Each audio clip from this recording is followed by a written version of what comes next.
nuts? It's been suggested.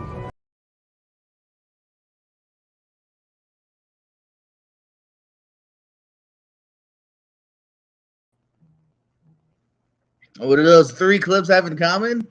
Well, it's not Ryan Gosling, but that's what we're talking about tonight, because this is the countdown, episode 13. We talk about a lovely human being who is so gorgeous, but so talented as well as an actor, Ryan Gosling. But speaking of two gorgeous human beings, first of all, hi, I'm one of the hosts today, JPO Jordan Pierce Owens, joined this week by a very special guest, Aaron J. How are you?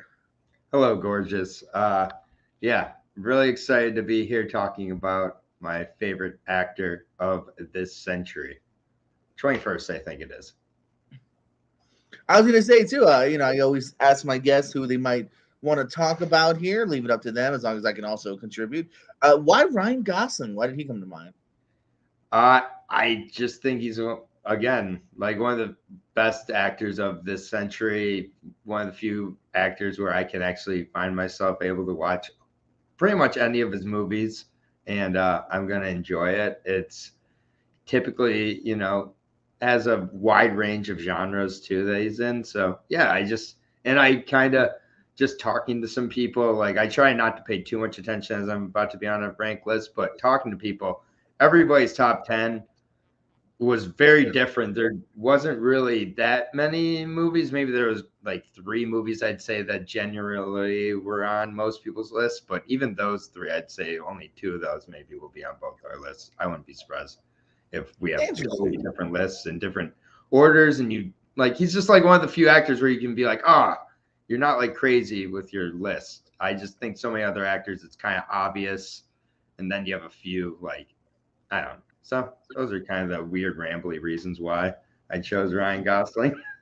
No doubt, man. Yeah, he's been around for a little bit here, and hopefully we have many more years of Mr. Gosling. So without further ado here, let's hear some honorable mentions, and then your number 10 for Mr. Gosling. All right. So at 15, I had The Big Short. I kind of like Adam McKay. I don't love Adam McKay, and this is probably my favorite of his. So yeah, it was a decent surprise. 14, Ides of March. Just like a solid political thriller, like live in DC. So I kind of wear thin with these types, but I actually happen to like this one from what I remembered. 13, old favorite of mine, Murder by Numbers. Taught me about the ATM cameras and taking pictures every 8 seconds and a whole bunch of other true crime things I haven't looked up if they're true or not, but he's kind of good as a, like a cocky killer in that movie. Then let's see, at 12 is where like I'll probably get a little bit of controversy. I know this is a lot of people's one of their favorites, The Nice Guys. I really did love this movie. And I know that a lot of people loved it more than I did. So I'll just leave it at that. I need to rewatch it at some point. But yeah, still anything in my top 15 is still very good. 11, First Man. Another movie that I really do. I love all these movies. Really love Damien Chazelle. First Man's one I've liked more and more after kind of reducing my expectations of what I thought it was from the first time. I definitely have liked it more and more each time. It's beautiful, and just like a really well done movie. And it brings me to my number 10. Damien Chazelle's directed La La Land. Another one that beautiful is one of the first words that comes to mind. It's just shot gorgeously. It's about dreamers, all of the nice things there. I really love the music in this one. The ending very much worked for me with the what if type of ending. I love Emma Stone and Ryan Gosling. They might come up later on the list for me or you as well. So this is just maybe one we'll talk about a little more, but yeah, La La Land's my number 10. I can vamp more if you need me to. La La Land. Should have beat H24's Moonlight? I don't know. Alrighty, yeah. So good list here. So I'll start mine off here now. Coming in for number 15 is the most recent one, actually, The Gray Man. Dug, a nice little action flick there. We are spot on for actually number 14, The Ides of March, where we agree on that. Number 13 for me is The Place Beyond the Pines. Number 12 is Blade Runner 2049. And number 11, almost as with you, on La La Land. It's actually right outside of my top 10 here. Maybe I'm just not. I'm sometimes a music guy, sometimes not. So it just I had to put outside of my 10 here over ones I wanted to talk about, maybe a little bit more that I championed, just a little bit more. Number 10, again, it was tough because I almost went with La La Land, but instead I went with Blue Valentine from 2010. Super sad. I almost didn't even like it the first time I saw it because it really is just a very intimate look at him and Michelle Williams' relationship here. Um, there's some great, sweet, long moments. Of course, him playing a little guitar or whatever you call that thing, and of course, some really tragic moments here about relationships, about even you see them kind of like older later on at one point in life here, and yeah, it does kind of stick with you, and it is something that I think is to become appreciative of more along another rewatch, and yeah. My number 10 is Blue Valentine. Not the one you're going to rewatch the most, but still great performance by him. So do I give my thoughts if I have it later in my list or not? I say if you don't have it and you have thoughts, give it now. If you do have it later, I have you can thoughts, save it for later. I have it later, so I'll save my Yeah, thoughts. you can save it. Okay, cool. So I'll go on to my number 9, which thank you for delaying the list by a day. This is no shade on you at all. I'm glad that you got to enjoy some family time and everything like that. And this came at the request of one Abel, Dutchman, friend of mine. It's Mark Forrester's directed Stay from 2005. This movie I went into with no idea of what it was. Has a very generic early 2000s like green like poster to it that makes you think it's not going to be a very good movie. It's just going to be like a thriller or something. I basically, in layman's terms, without giving away too much, describe this almost as like Ryan Gosling's Donnie Darko. It's like does very much to deal with the existential kind of, just weird quandaries into what I don't just want to give away too much. It's a movie that I think I'll need to watch more than once to fully get, which is my kind of movie. There's ambiguity to it that I hugely, hugely love. And yeah, it's got very 2000s effects to it. So that might really wear on some people. Like, you'll know what I mean when you see it. But I mean, Ewan McGregor plays a really weird psychologist role in it. Naomi Watts is really good in it. Obviously, Ryan Gosling's great. Bob Hoskins is in it as a psychologist as well. It's just B.D. Wong, if you're a fan of Oz or of the Jurassic World and Jurassic Park series. Yeah, it's just it's one I'm looking forward to coming back to. Kind of has some David Lynch vibes to it as well. And it was written by the one of the creators of Game of Thrones. So that used to be good until the last couple of seasons too. So yeah, just all sorts of weird little nuggets to it. But yeah, good hidden gem. I like it. I like it a lot.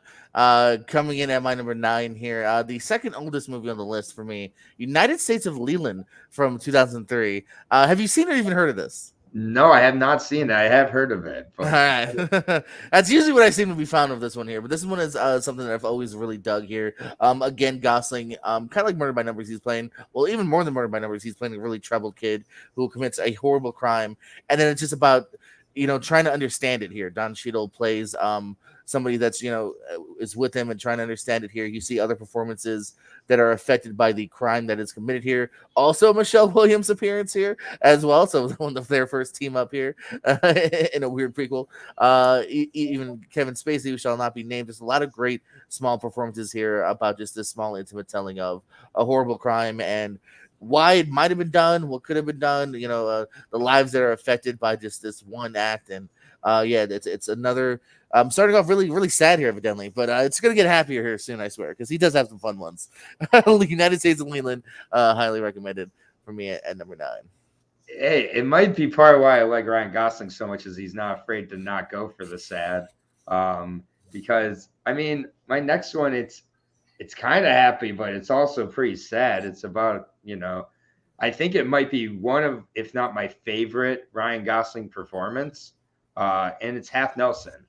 It's about a drug addicted teacher in junior high. And it just really doesn't pull any punches here with regards to the story, with regards to how Ryan Gosling is portrayed in the movie. I think it's by one of the MCU eventual directors, and Ryan Fleck, I believe, or something. But yeah, Captain Marvel. This is much better than that movie, in my opinion. I wish you would keep doing smaller kind of stories like this. But yeah, it's very very sad, but a beautiful story, crosses racial lines as well as gender lines without kind of hammering you over the head with the thematics, and kind of really telling a whole story there. And I just really give this movie a lot of credit. It goes under the radar again, and it is a sad one, but I just think Ryan Gosling, my favorite Ryan Gosling performance, honestly. So I like to highlight it. I dig it. I dig it again. Maybe we'll hear about it pretty soon. For my number 8 here, I'm not sure if you've heard of this one.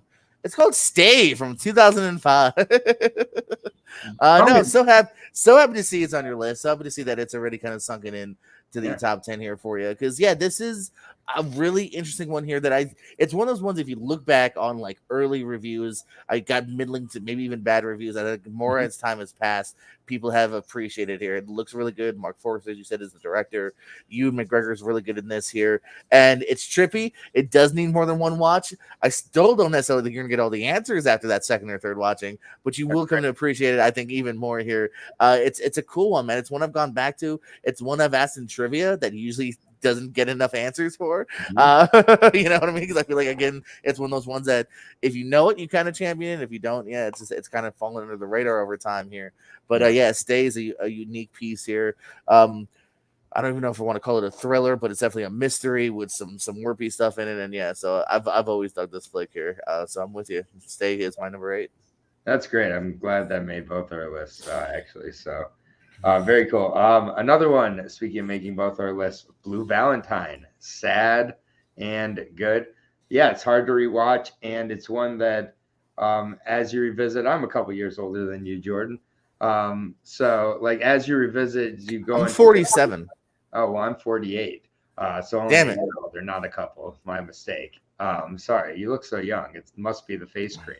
Um, look at it's the angle. But either way, yeah, I love a good sad movie. I won't make a secret about that. But this one is one that I've revisited a couple times at different stages. Not to sound cliche, and it definitely does hit you differently as you kind of age. And that's, I think, like any great movie. And yeah, the colors of this movie as it goes on, and it's just really just very powerfully told, both visually and by ways of how it's written. And just, yeah, Ryan Gosling, again, not afraid to do like an unflattering role that's not showy unflattering, just kind of organic to the character. And I'm really excited to see him and Derek's, the director, work in The Wolfman. Can't wait for that. And yeah, I just like that. Another reason, kind of as we're talking, another reason Gosling works with Michelle Williams in this. I like that he works with a lot of the same directors and actors. It really shows and it develops in the chemistry. So another great example here. Very nice, very nice. So I like we start off by saying we might disagree a lot, and I'm sure later on we might. And I know we're actually just from your honorable mentions, we do have one big disagreement here, but it's another one we do agree on that I'm just a little bit either behind our head, however you want to look at it. Half Nelson is my number 7, one you already brought up here. I feel like this was one of the first ones too that I feel like people were really starting to be like, oh, this dude can act. Like this is what I feel Yeah. like was an Oscar buzz for the first time ever. Um, and yeah, I love the relationship between him and Shrika Epps. One of the first things I remember Anthony Mackie popping up in as well. And yeah, just Gosling is kind of perfect in this role here. Man doesn't really sing a false note. You believe it every step of the way here. You know what I mean? He's not the best person, but you can tell that he's trying, and he does have a lot to like about him. But it's a real grounded, true human performance here. And yeah, he's great in it, man. Um, yeah, it's the reason why this kind of really small film, not shot for much. It's very handheld, indie, but you can tell why it kind of popped into more mainstream and got word of mouth for a reason. Half Nelson, number 7. Yep. Yep. Well said. It's funny. This is my first time being on the countdown show with you. So it's like at the beginning when I was like talking about a few of these and you're so quiet, I was like, oh, what did I say wrong? But I realized I was saying everything right. The more quiet you are at the beginning, the more, no, not that it's about being right either. I totally love the disagreements. But I think the second half of this list might get much more interesting, maybe, in terms of the disagreements. Number 6, though, for me, a little happier of a movie, although it does start rocky. Especially for Steve Carell's character, Crazy Stupid Love. I love me a good rom com, and this is just a rock solid one in every sense of the word. Everybody's casted pitch perfect in this one. Ryan Gosling, just perfect as that Ryan Gosling role, and Steve Carell and him have great chemistry. Obviously, Emma Stone. Not Emma Roberts. I might have said Emma Roberts earlier too, but Emma Stone. I was watching Punch Drunk Love earlier, but Emma Stone, very, very great in this as well. I just really don't have any problems with this. You can watch this with anybody from your mom to a girlfriend to your buddies. It's just a movie that I think just about everybody can like, and I really find it pretty perfect. I think there's not enough of these made nowadays, and this one still holds up pretty well. No disagreement here. As we go on to my number 6 here. Hey, sometimes I'm a sappy guy. I'm going for the Notebook, baby. I'm going for the Notebook here, man. Almost like Crazy Stupid Love, which I will talk about later. Spoilers. Again, I feel like maybe if the chemistry between him and Adam McAdams aren't here, if you don't care about those two characters, I don't think this movie obviously would be as good. I'm not necessarily a Nicholas Sparks guy. I probably haven't seen more than the majority of his movies, ones that are adapted from his books or whatever. But yeah, this thing works, man. Like you're enthralled by this, two kind of different storytellings. Then you go into the more modern age of where it's James,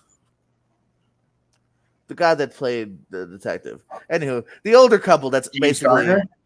huh?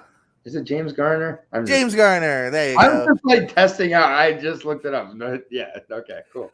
You got James Garner James and then Garner, yeah. Gina Rollins, who, Yep. spoilers alert, you find out is just the older version of them, and even that is heartbreaking here, man. I love the line of Garner, like this is my home now. This is where I belong. I belong with her, and it's like and and you are rooting before you find out that twist. You are rooting for them to get together here, and James Martin's a nice guy, but go back to Ryan, and yeah, it just it works, man. Here, man, you know what I mean?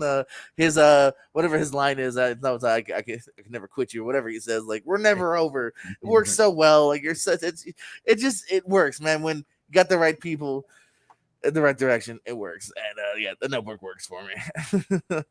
There can only be 15 that I could list on this list. So this just finished outside of it. Spoiler alert. I don't mind. I still I'll love go it. I for still it. like it. I almost love it. So I guess I can't say I love it, but I like it a lot still. So no problems at all with that. Great one. My number 5, I'm very hit or miss on sports movies. And yeah, he's not a huge role in this one. But this is, I think, my favorite football movie ever. It's one that you might remember. It's Remember the Titans. We Are Titans. I love Denzel Washington as Coach Kuhn. I just love. I've seen this movie. I don't know, count hundreds of times at this point. Haven't seen it in a very long time.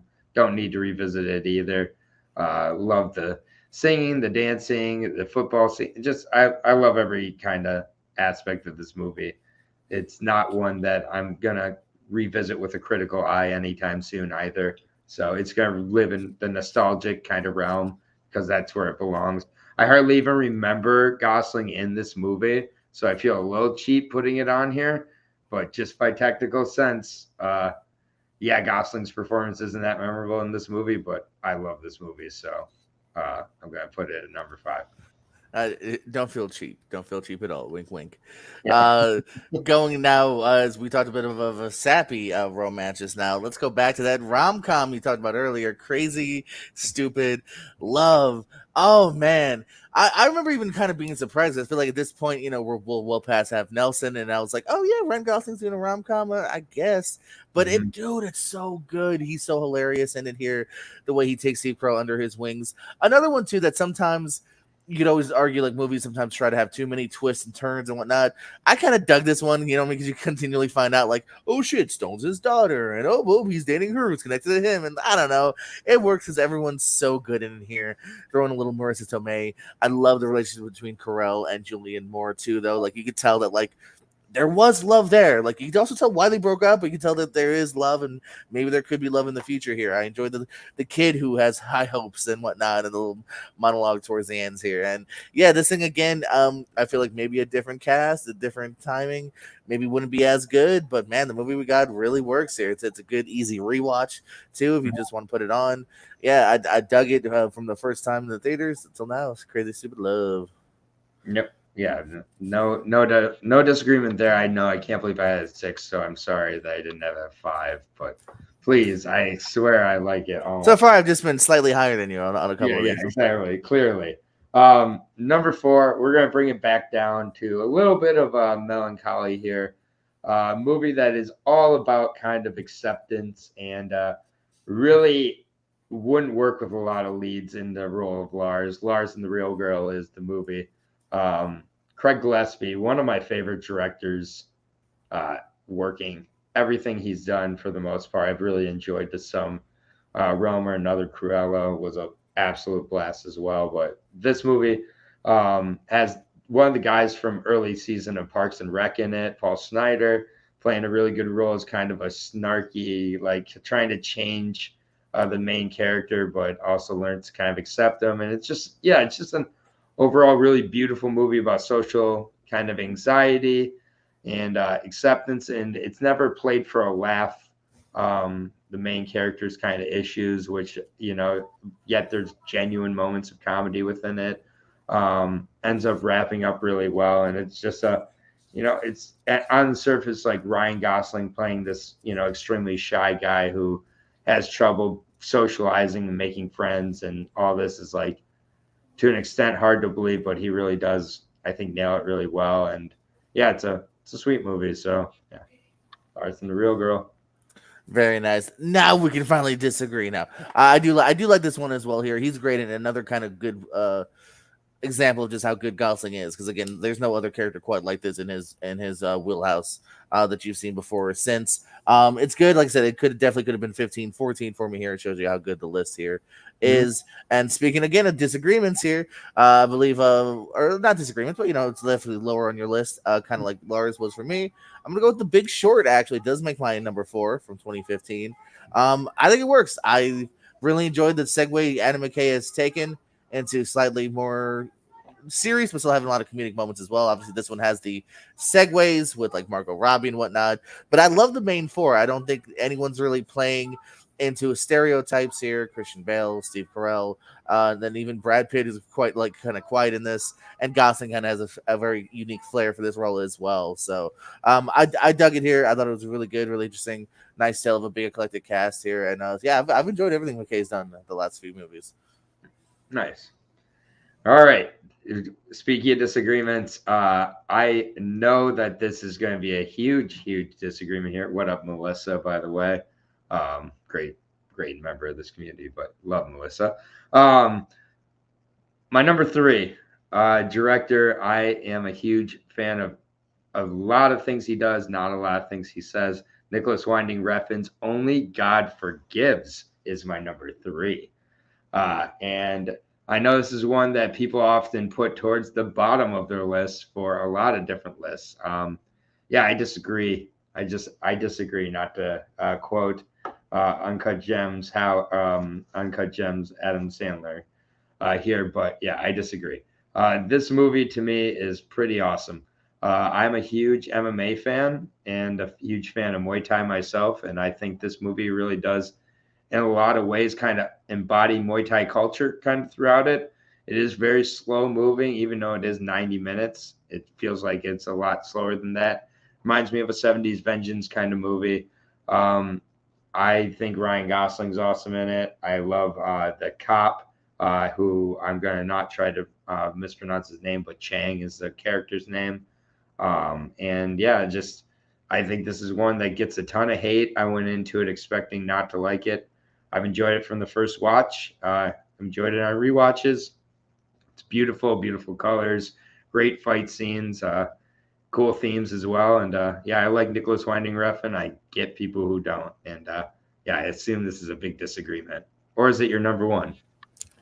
It's my number nothing. This is a blind spot for me here. Okay. I will be talking another Nicholas Winding Refn movie in a little Me bit too. here. That's pretty high for me. Alert. So, yeah, this is one. I know you're not alone though. This is, I think, from what I've seen, a polarizing film where I do know it got like some hate, but then I think there definitely is a pool of you that have like, no, there's something to it and there's something really good. So making it your what we're at number three. Yeah.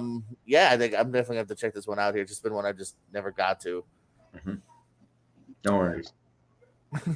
Be funnier if you're like, worries. How dare you? My number three though is, like I said, don't feel guilty, because my number three was Remember the Titans. I was feeling guilty. Obviously, no, I got it even higher here because I just love this movie so much. Here, obviously, if you're going just by performance alone, it's definitely the least of Gosling in any of our top 15s here, even because obviously it's the oldest one as well, now 22 years old. This movie here, but he's quite good and charming. He definitely has his moments here. Obviously, it's not major his tail. There's probably several players that are in it a little bit more here, but the movie does work. You mentioned seeing it. I saw it a lot. I feel like for me, it was a very big, even like school rewatch. Like, it's rainy. Yes. It's almost it's almost summer. Let's throw on Remember the Titans. Like, to the point where in high school, I was like, we've seen Remember the Titans enough. I got sick of it for a minute because I was like, you can't keep playing this every 3 times a year. Yep. But no, but it is good. The heart's there. The performances are there here too. And yeah, just that's why it made my number three. Definitely maybe a little lower, even because of it's not his biggest movie here. But I think it still holds my number two and one. There are definitely Gosling flicks. So what you got for number two? Yeah, definitely Gosling flicks. This one is one we slightly disagree on. Yeah, Melissa, definitely check it out. I'd be curious to have your thoughts. Blade Runner 2049 is my number two. Definitely prefer it to the first Blade Runner, which I do like as well. I would think both are great. I know you don't have to choose one. Looking forward to a series though. Yeah, I really enjoyed this one. I find it really, really exciting. And yeah, I think that Gosling is a perfect kind of selection to take over from like somewhat the quasi Harrison Ford role. And I love their interactions in the movie specifically. The opening with Batiste is great as well. That opening is one of my favorite openings of a movie in the last like 20 years. So I can watch that all the time. So yeah, it's a great movie. No, it's a good one, man. Like I said, it goes to the strength of his that it's my number 12, and I do dig it. You know what I mean? So, my number two, I already hinted. We're going Nicholas Winding reference, Drive from 2011. Gritty, a little violent. People will drop when you at least expect them. Another fantastic cast here, though. Carey Mulligan, Bryan Cranston, Albert Brooks. This is also one of the first Oscar Isaac performances I remember seeing where I was like, that dude's doing something. He's in like one or two scenes, but he left an impression here. I think Ron Perlman as well here, and yeah, I love the style of it here. I love the tale. I love the music. Even here, it's got a certain kind of style here, but it works for this particular film here. And yeah, even if you don't love Nicholas Winding Refn, you can tell he has a certain kind of visual flair here, whether it's between him, cinematographer, maybe, I don't know, but like, yeah, it's something that, again, it's such a good watch. I think, you know what I mean, and I love it. I think you might talk about it here, maybe now. Yeah, I have one movie left, and my selection is Song to Song. Obviously, my number one. No, it's Drive. Yeah, the literally me movie, but still, it's like, I mean, the music is great. Another one, maybe the only opening on my list that's better than my number two is this one, because I love the opening. I love how it goes along to the Clippers game so perfectly, and it's just like it just sets you up for the whole movie. Ron Perlman's role is incredible in this. Albert Brooks's role is incredible in this. Carey Mulligan's role is incredible in this. Oscar Isaac's role is incredible in Who this. knew you could be so afraid of Albert Brooks? Like, oh, I mean, it's just like, yeah, it's just over and over. And Nicholas, and it's as much as I love when Nicholas Winding Refn is able to just indulge in all of his, kind of worst instincts, like in a movie like Only God Forgives. I like that in this because it was restrained to the right level, which is why Drive is pretty much the movie everybody loves of his. I think Drive is probably the best, in my opinion, the best movie of the 2000s since the year 2000.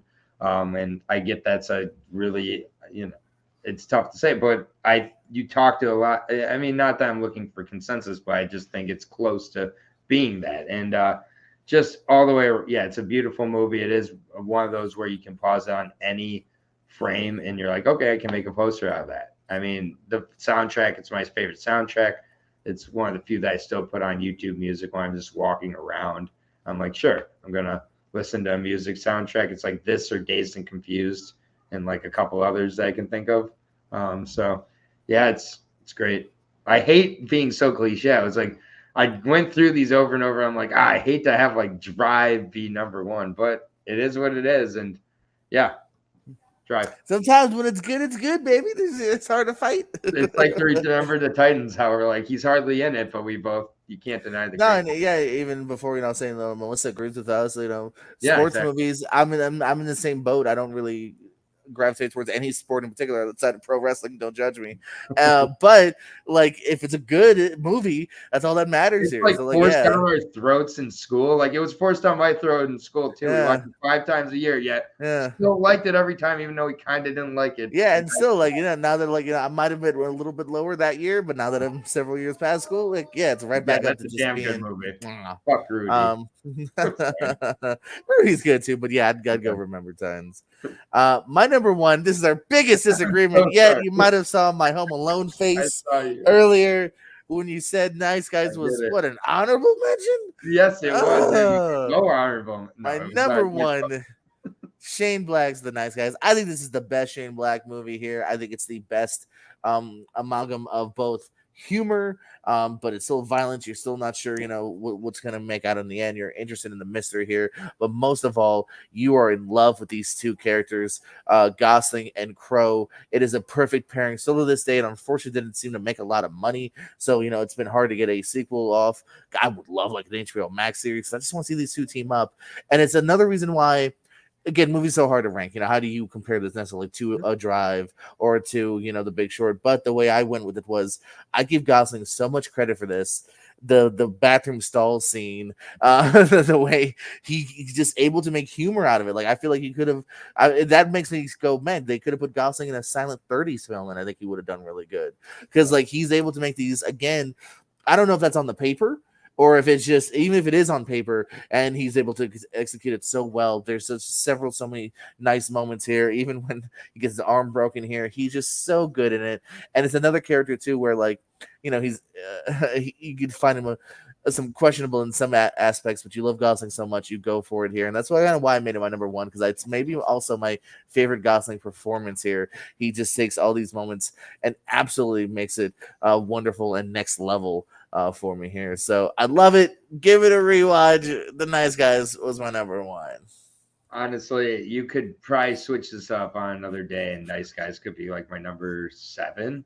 Even like, I'm not even kidding. Like it's just I was changing literally when you went to the bathroom. I was changing my like 9 and 10. I think this is like a really fun list to put together. So I appreciate you having me on. And Absolutely. yeah, you're one in my 12. Like I'm not gonna say it was that as far off as that seems. So it's interesting.